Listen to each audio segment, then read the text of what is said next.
Avec sa tradition industrielle centenaire, la vallée de l'Arve et ses décolteurs restent encore aujourd'hui un creuset d'entreprises productives et innovantes.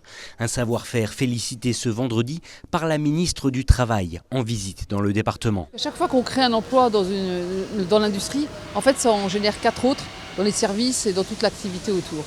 Donc ici il y a une dynamique qui est forte, l'emploi industriel est fort. C'est une des raisons du taux de chômage qui est plus faible en Haute-Savoie qu'en moyenne nationale. On est à 6,2% ici, pour 8,5% au plan national. Et ça continue à baisser, y compris en Haute-Savoie, ce qui est intéressant. On pourrait se dire qu'on atteint la limite, non, il n'y a jamais de limite. Et puis il y a aussi une dynamique sur les compétences. Regroupant près de 10 000 salariés dans le secteur privé en Haute-Savoie, la filière décolletage se redresse donc après la crise subie de plein fouet il y a 10 ans. Un mieux également dû à la refonte de la formation et l'accession à l'emploi, notamment grâce à l'apprentissage. Avec la réforme qu'on a faite il y a un an, une nouvelle loi, ça a libéré l'initiative et on a plus de 8% de plus au plan national.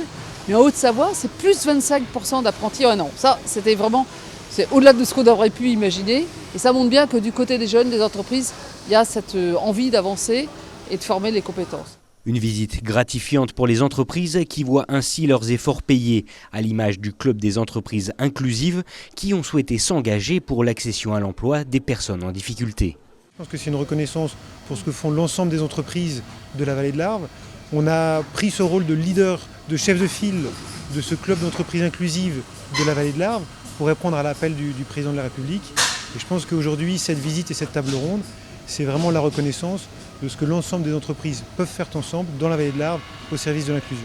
Une visite au pas de course mais qui a donc marqué les industriels locaux, bien décidés à redoubler d'efforts pour tenir leur rang de vitrine française du secteur industriel.